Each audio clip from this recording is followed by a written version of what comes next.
Génibet, Paris-Picardie. En ce moment, profitez de 250 € de bonus de bienvenue. Bonjour à toutes et bonjour à tous. Nouvelle étape du Grand National du Trot édition 2024 en ce mercredi 10 avril.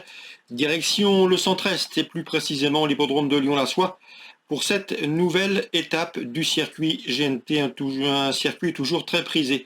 Nous évoquerons donc ce quintet dans la première partie de l'émission et dans la deuxième, j'aurai plusieurs informations à vous transmettre pour cette réunion lyonnaise puisque j'ai pu m'entretenir avec certains entraîneurs drivers y participants.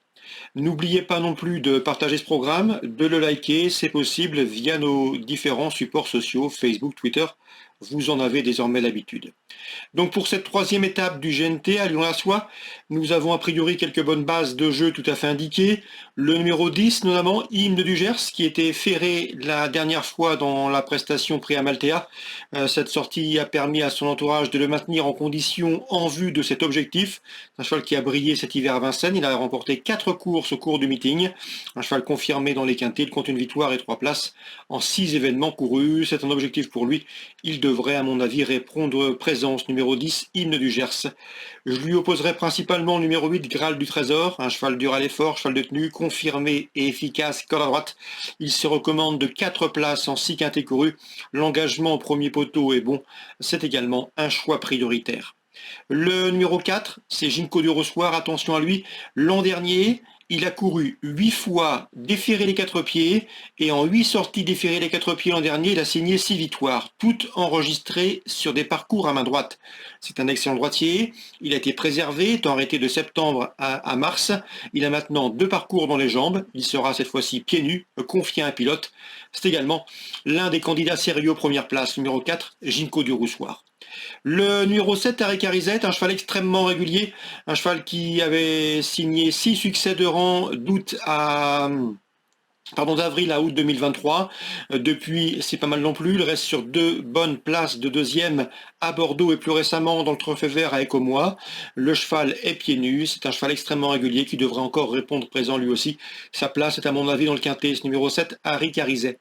Le numéro 9, ensuite, Apinalika, une bonne jument, une jument qui a brillé cet hiver à Vincennes. Elle a remporté 2 quintets au cours du meeting. La jument a des atouts à faire valoir. Elle avait notamment remporté corde à droite le prix de la ville de Caen au mois d'octobre. Elle est peut-être plus confirmée corde à gauche, mais elle tourne à droite. Le bémol la concernant, ce n'est pas la qualité, c'est qu'elle n'a pas été revue depuis le mois de février, date d'une prestation enregistrée dans le prix Guy Lux et Léon Zitro nous l'avait bien couru. Mais après ce bémol, cette réserve, sa chance est prépondérante, elle sait finir très vite lorsqu'on lui masque l'effort.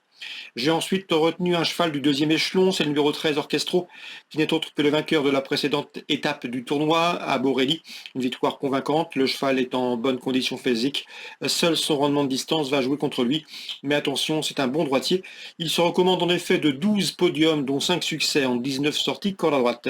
Ensuite, pour les places, on suffira du 11 Fareggio Menuet, un cheval qui a été arrêté d'octobre à mars. Il a maintenant plusieurs parcours dans les jambes, 4 pour être précis, en étant ferré.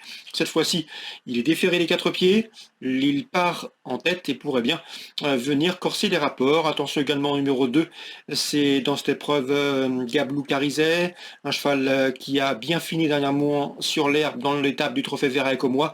Auparavant, lors de ses 14 sorties précédentes, il n'avait jamais terminé plus loin que 5e, il est pieds nus, c'est un bon droitier. On conserve. Voilà donc le résumé chiffré pour ce quintet deuxième étape du GNT. Le 10, Harry Carizet. Le 8, c'est Graal du Trésor. Le 4, c'est Ginkgo du Rossoir. Le 7, Harry Carizet. Le numéro 9, Apinalika. Le 13, Orchestro. Le 11, Fareggio Menuet. Et le 2, à savoir Gablou Carizet. Pour les coups de cœur et les infos, on se retrouve dans la deuxième partie de l'émission. En ce moment, profitez de 250 € de bonus de bienvenue. Voici désormais mes informations et conseils de jeu pour ce programme du mercredi 10 avril. On va se focaliser sur la réunion lyonnaise, Lyon-la-Soie, qui attire et qui propose la réunion principale. Anthony Tintillier m'a toujours parlé en bien du 210 Just d'Héranville. Le cheval fait face à un bel engagement. Il devrait, à mon avis, jouer les premières places. Attention également numéro 9, Justicia Glam, qui n'aurait qu'à se montrer sage pour pouvoir dicter sa loi à ce niveau de compétition. 210-209. Tristan Bord nous a recommandé lors des dernières semaines le 406 Indian Mystic. Le cheval lui a donné raison. Il reste sur plusieurs sorties profitables et fructueuses sous la selle. Le cheval est resté bien, l'engagement est intéressant, l'opposition est sérieuse aux 25 mètres, mais il a les potentiels pour terminer sur le podium, dixit son entourage. Le 410 sera toutefois une rivale sérieuse, c'est Imagine Datou, une jument qui est une bonne droitière, qui est confirmée sous la selle, qui est efficace également entre montées. À mon avis, c'est une lauréate en puissance. Je pense qu'elle peut parfaitement remporter cette course. Le 410, Imagine Datou. Le 407, Goutier Céleste, est un rentrant, mais attention, il effectue une rentrée, c'est un cheval de classe. Avec lui, ce sera une question de sagesse. Je pense que s'il est sage, il peut lui aussi lutter pour la victoire. 410, 7 et 6. Concernant Grégory Laurent, il m'a présenté comme une bonne pouliche le 507 Lizzie de Joude, une pouliche estimée. D'après lui, il a le potentiel pour se mettre en évidence à ce niveau. On peut lui opposer toutefois le numéro 5, Leia de Bella, irréprochable depuis ses débuts. Et le numéro 3, c'est Lourioldo, qui a gagné plaisamment avec de la marge au Croisé-la-Roche récemment et qui auparavant aurait joué les premiers rôles sans sa disqualification. Donc la 5e, dans l'ordre du programme, le 3, le 5 et le 7. Enfin, dans la 8e, une belle compétition. Je pense que l'entraînement d'Alessandro Gocciadoro est bien représenté avec le numéro 1 Global Agreement qui reste sur plusieurs victoires dignes d'intérêt à Vincennes. Un cheval qui est confirmé départ autostart, qui a de la vitesse. Il a un bon numéro pour ce faire et il pourrait bien poursuivre sa moisson victorieuse. Son compagnon d'entraînement, le numéro 6, Cointreau, 6 ans, constitue également un choix prioritaire. Le cheval vient de s'imposer dernièrement à Cagnes-sur-Mer sur plus long. Le numéro est moins enviable, certes, mais le cheval, à mon avis, en classe pure, n'a rien à envier à ses rivaux du jour. Le 801 Global Agreement, le 806 Cointreau, on peut leur adjoindre le numéro 2 King Cole, estimé par la famille Martens. Le cheval est toujours présenté à bon escient.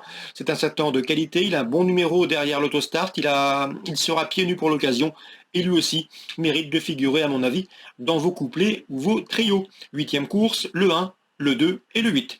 N'oubliez pas non plus d'aller consulter nos interviews gratuites et disponibles sur canalturf.com. Si le cœur vous en dit, vous pouvez également liker ce programme et le partager. Nous on se retrouve désormais demain pour un nouveau programme. Génibet, Paris Picardie. En ce moment, profitez de 250 € de bonus de bienvenue.